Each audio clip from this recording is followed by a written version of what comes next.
केवल प्रेमी का ही क्यों, प्रेमी के हृदय में भी तो पीड़ा होती है। उतनी नहीं, प्रेमी तो अपने पुरुषत्व का सहारा लेकर पीड़ा को सह लेता है, परंतु प्रेमिका का तो एक ही सहारा होता है। आप तो अपने कर्तव्य की पूर्ति के लिए कभी राजनीति में, कभी युद्ध में, कभी धर्म संस्थापन में अपने आप को व्यस्त कर लेंगे,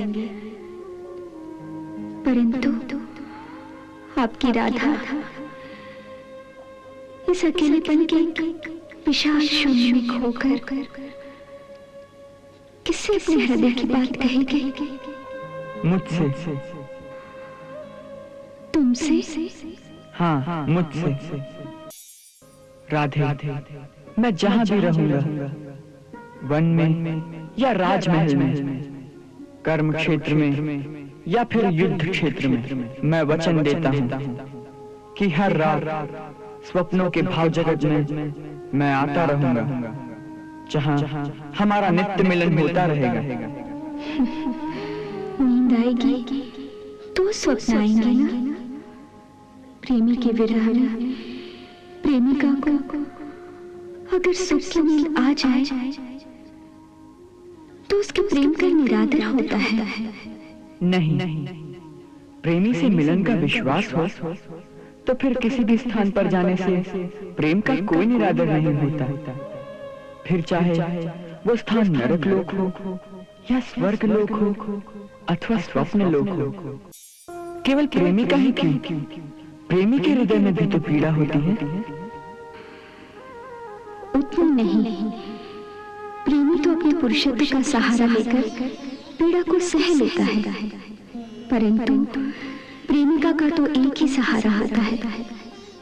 उसका प्रेमी, वो भी उसको छोड़कर चला जाए तो वो इस पीड़ा को कैसे सहे? उसे अपना दुख व्यक्त करने के लिए भी प्रेमी के कंधे का सहारा चाहिए, जिस पर वो सिर रखकर रो सके। अन्यथा तो अपने प्रेम की लाज रखने के लिए वो बेचारी किसी दूसरे के सामने आंसू भी नहीं बहा सकती।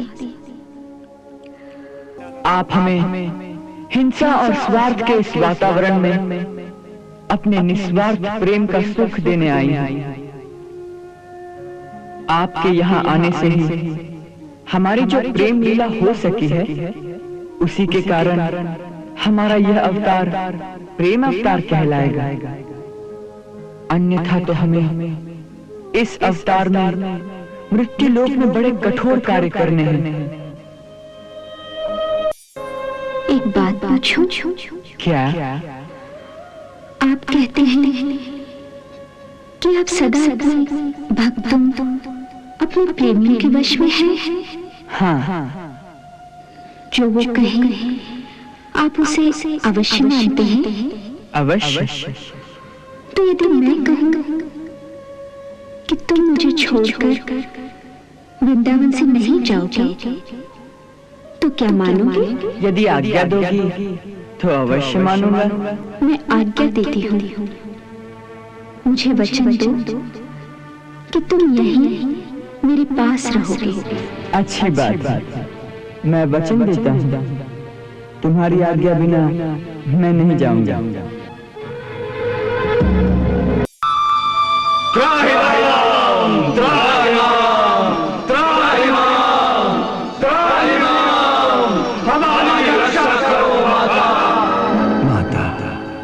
आप तो जगत जननी हैं। आप समस्त प्राणियों की आधारभूता हैं।